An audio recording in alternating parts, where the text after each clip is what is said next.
When I was a young boy, my father took me into the city to see a marching band. He said, son, when you grow up, would you be the savior of the broken, the beaten, and the damned?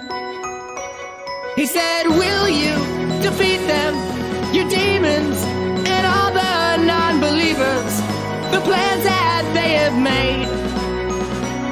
Because one day I'll leave you a phantom to lead you in the summer to join the Black Parade.